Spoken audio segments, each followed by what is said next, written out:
One evening, my girlfriend sat me down, her voice carrying that uncertain softness people use when they've already made up their minds. She looked at me and said, "I need space. Let's just be friends." The words slicing me like a blade, but I forced a faint smile. I didn't beg, I didn't argue. I simply said, "Okay." That single word felt like I was burying everything we had built together. Inside, though, I was crumbling.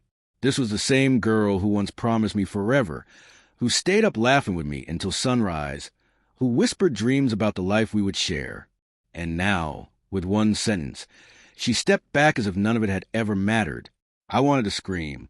I wanted to demand an explanation. But instead, I held on to my dignity.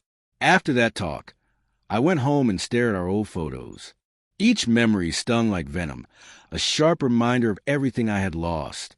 My heart begged me to hold on, but my mind delivered the harsher truth. If she needed space, then in her heart she had already let me go. So instead of clinging to a ghost, I chose to let her go completely. I erased her from everywhere, social media, contacts, even our playlist. It wasn't revenge. It was survival. I couldn't begin to heal while her smile kept flashing at me from a screen.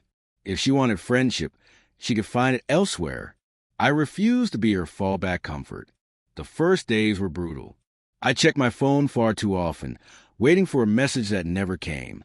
Nights were the hardest, filled with quiet tears and questions without answers. But little by little, the weight began to shift.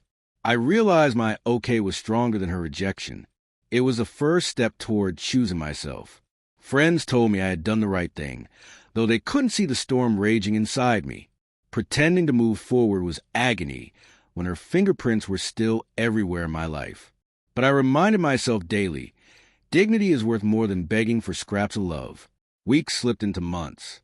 Then one day, she reached out. Her message was casual, almost careless, as if nothing had happened. "Hey, how have you been?" I stared at the screen, chest heavy, then closed the chat without replying. I knew that if I answered, I'd fall right back into her cycle of half-hearted affection. Ignoring her didn't mean I hated her. It meant I finally loved myself enough to walk away from someone who no longer valued me. That was the hardest lesson I've ever learned, but also the most freeing.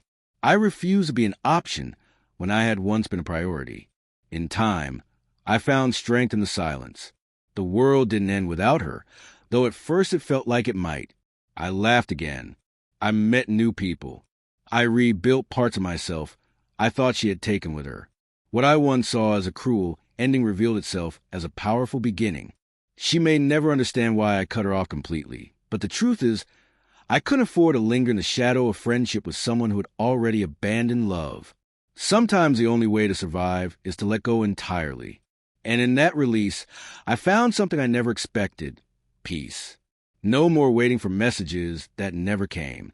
No more pretending we could return to what we were. Just freedom. A future no longer tied to her name. My okay wasn't just compliance with her request. It was a vow I made to myself. A vow that I would never again settle for less than I deserve.